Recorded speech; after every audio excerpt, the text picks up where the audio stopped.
McLaren MP4-12C Buyer's Guide 2025. Let's just go right into it. All right, the first thing you want to know is about the accumulators. So the accumulators are a suspension part. Essentially, they're like a buffer for the hydraulic system. And the way that you find out that they're bad is that the car feels real rough. And whenever you're switching between the handling modes, there's not a real big difference between them when there should be. Now let's talk about some of the scary things that get them out of the way. The cam phasers on some of the 12Cs do go bad. You could read more about the cam phaser issue on the forums, McLarenlife.com. There's some good information about it. Some people say it might be related to maintenance, but definitely read up on it if you're interested and go check out the forum. Really good information there and a good community. Now let's talk about one of the most common minor/moderate important things to know about the 12C, and that's going to be the coolant clamps. It's one of those things that go bad, and the reason why is that they use these funky looking ear clamps where they kind of crimp them on the hose, and over time they go bad.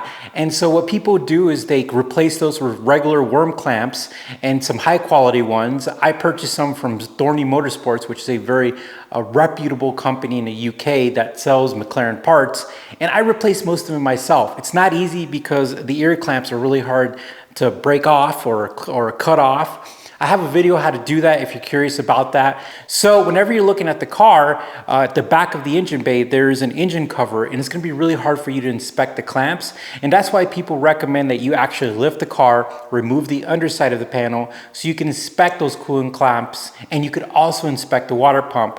Now, another known issue is that the water pump seeps, and it has a weep hole. And it's one of those inspection points that a lot of people really look at with the 12C. When you're underneath the car, you're going to be inspecting the coolant clamps, the water pump, and just looking at the overall condition of the car, making sure there's not any leaks.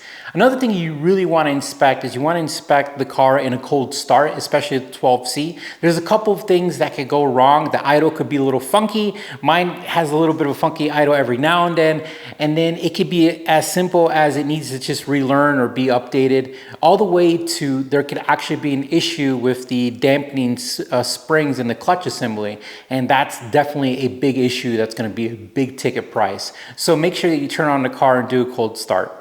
Now, one of the minor things, the moderate things, when I consider a major thing, I consider like a cam phaser or the dampener springs failing. But a minor moderate thing is going to be the AC control modules on each of the door. Usually the LCD panels and the actual module itself goes bad. It's also a very well-known thing that happens. There's companies that offer replacements. It's usually not cheap. And definitely one of those things that when you're looking at the car, you want to go ahead and cycle through the AC and make sure it works. Now, talking about the AC, you want to drive and you want to actually make sure that the AC is super cold.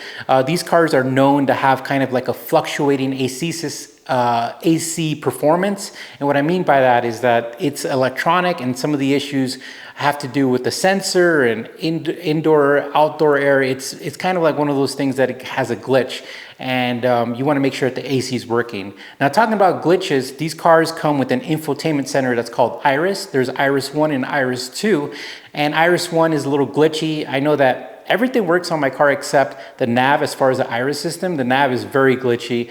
But when it comes to the audio and the radio system and the speakers, I think it's actually one of the best setups ever. It really sounds really good. But a lot of people do upgrade these to Iris 2, and you could ask, like I said, I still have Iris 1, and it works pretty well, minus the navigation, which really older cars, we don't use navigation anyways because they like expire with the maps and all of that. Another thing too with the interior is that you just want to make sure that everything in there is working. All the electronics, everything's working right, that there's not a lot of crazy rattles. Inspect stuff, inspect the leather, inspect all that. Now, we're going to be talking about the exterior of the car. Very common issues, the headlights. The headlights are yellow, they haze, a real big thing. When I bought my car, I saw that the previous person, he had on his ad talking about they refinished the headlights on our 12C, which is a really good thing. One of these things with the 2012 models, they had steel brakes, and later models, they have carbon ceramic brakes. You definitely want to make sure you inspect the brakes regardless of what they have. That's why sometimes it's important to get a pre-purchase inspection. And this is where I'm going to plug in these great guys. Specifically McMedics, they offer an incredible service where they fly all over the United States. They work on cars, they inspect on cars. Pretty much everyone in the community knows about them and they appreciate their service. And I also appreciate that there's somebody doing that for the community. This is their Instagram, and definitely recommend if you have any questions as far as service and stuff like that, those guys are awesome. Let's talk about the exterior stuff. Now on the 2012, they had doors that you pretty much have to close kind of hard. Some people did some soft close latch like modification with the Tesla mechanism and stuff like that. But definitely you want to inspect doors, you want to make sure the windows go up. You know, you just want to make sure that the LEDs in the back work. Very common issue that the LED strips for the brake lights and the turn signals, that they might go out, and you want to make sure you inspect both of those. At least Michael and a big old team put together this website, carsoundcheck.com, and this is where you could order a custom car report. Let me give you guys an example. We investigate the VIN, we get service records.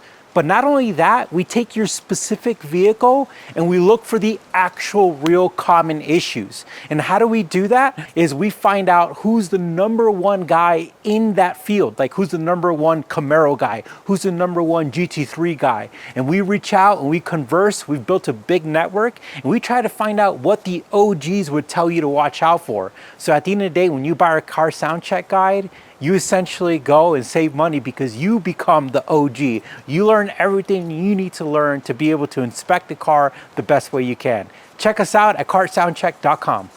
All right, guys, I hope you learned something. I'm sure I missed a couple of things. If you have any things you want to put in the comments, we'd appreciate it. But this is just a quick update of the McLaren MP4-12C Buyer's Guide 2025. Thank you for watching.